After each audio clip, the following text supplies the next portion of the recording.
In Search of Titus 2 Influencers, A Call for Biblical Femininity in the Negative World by Amy Simmons.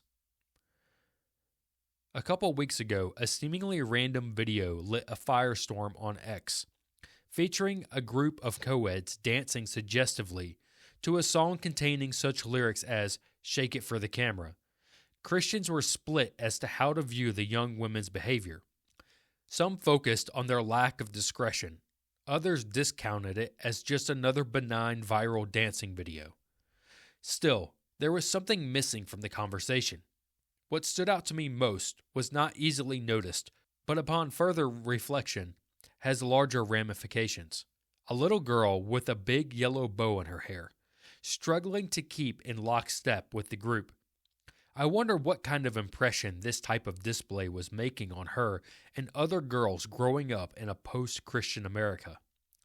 What type of femininity are young women learning through social media influencers and pop idols of the larger secular culture, and can church offer a more excellent way?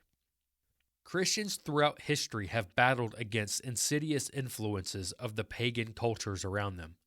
However, as a nation founded on Protestant beliefs, we find ourselves in uncharted territory.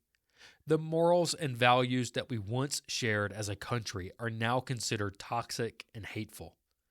The topic of gender is especially under attack, as the progressive left seeks to eradicate any differences between the sexes. In our up is down, right is wrong culture, millennial, born approximately 1981 to 1994, and Gen Z, born approximately 1995 to 2009, women are expected to find fulfillment through education, career, and possibly marriage and children, if there's time. The promise that women can, quote, have it all, instilled by their mother's second-wave feminism, keeps them in a perennial hamster wheel as they do not know how to stop, even if they wanted to. One viral video made this achingly clear when one such woman shared how she longed to stay at home with her children but could not sacrifice her comfortable lifestyle.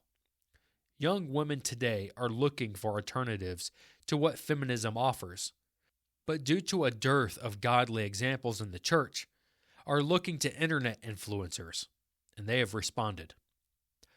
Trad wife equal happy life? Much ado has been made about the recent trend towards traditional femininity and motherhood made popular by trad wife, short for traditional wife, influencers, seen on image-driven social media platforms like Instagram and TikTok. The aesthetics come in a variety of forms, a 50s-era kitsch, a pioneer-style homesteading, to beige mom domestic goddess. The boss babe attitude has transferred to a stay-at-home model, as many of these influencers are savvy entrepreneurs. Call it a fad, call it a marketing gimmick. What you cannot call it is irrelevant.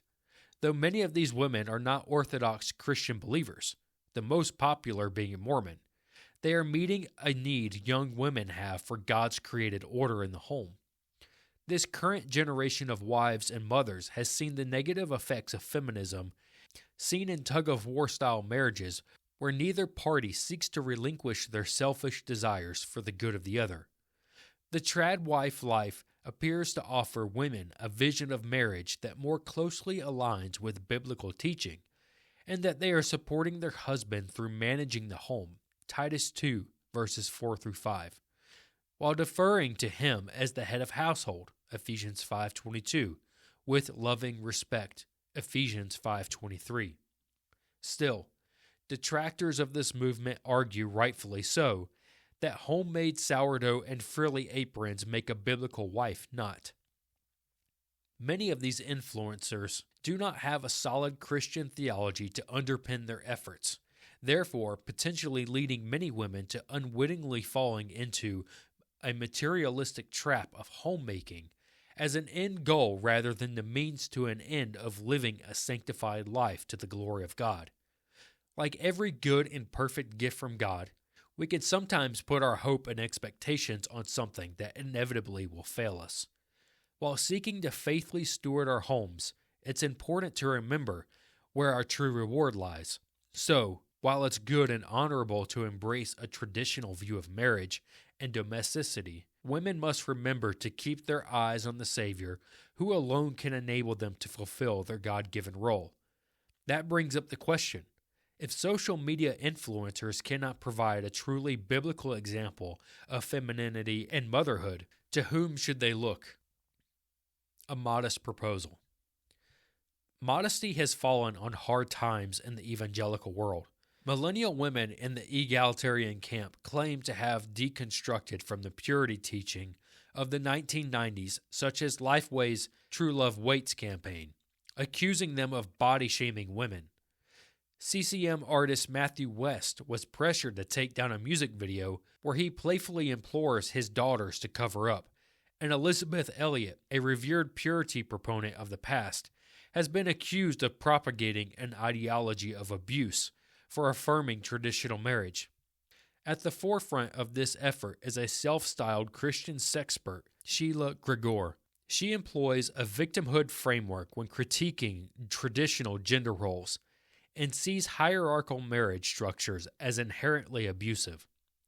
Along with her Gen Z daughter, she utilizes every fourth-wave feminist talking point to malign the church's long-standing view of chaste behavior as unfairly, quote, gendered, and therefore misogynistic. This is based on the supposition that the complementarian view of modesty is rooted in the idea that women's bodies are dangerous, which drives a desire to police what women wear, thus placing the onus on women when men are tempted.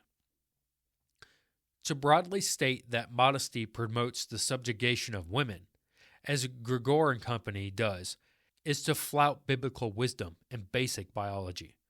The book of Proverbs warns young men to avoid the temptress snare, and that a lack of discretion in women is irreconcilable as, quote, a gold ring in a pig's snout, Proverbs 11:22. Women, on the other hand, typically have different temptations. Like their ancient mother Eve, they are vulnerable to deception. As the Apostle Paul notes in his letter to Timothy, quote, Adam was not deceived, but the woman was deceived and became a transgressor. 1 Timothy 2:4. Feminism in all its iterations has ushered in a great delusion in the church. So if the proverbial train has already left the station, where do we go from here? So far, the American evangelical church has no answers. While pragmatically useful at times, the complementarian model, itself a concession to feminist criticisms, was doomed to fail from its inception. Aaron M. Renn broaches this topic in his recent book, Life in the Negative World, based on his viral 2022 First Things article about the rise and fall of Christian cultural influence in America. He devotes an entire chapter to the great gender dilemma in the church, citing John Piper and Wayne Grudem's complementarian/egalitarian framework as a major tipping point, which he insightfully describes as, quote, a third way approach. Renn states, quote, theologies of triangulation are also likely to fail in the long run. Just as Clinton-Blair politics are out of favor today, so third-way approaches in theology are losing their luster, end quote. Renn admits that there are no easy solutions since the negative world has become hostile to all forms of accountability to God's created order. Renn concludes, quote, gender is one of the most critical areas for evangelicals to discern today. Strengthening our own communities for the negative world requires that we repair our own sexual economy. Some see this repair happening through a return to biblical patriarchy, which Renn sees as an implausibility in our egalitarian society. Others believe that complementarianism can still be redeemed with stricter guardrails. But what if, and this may sound crazy, what if local churches ditched the women's Bible study curriculum and conferences and actively practiced the instructions given in Titus 2? A negative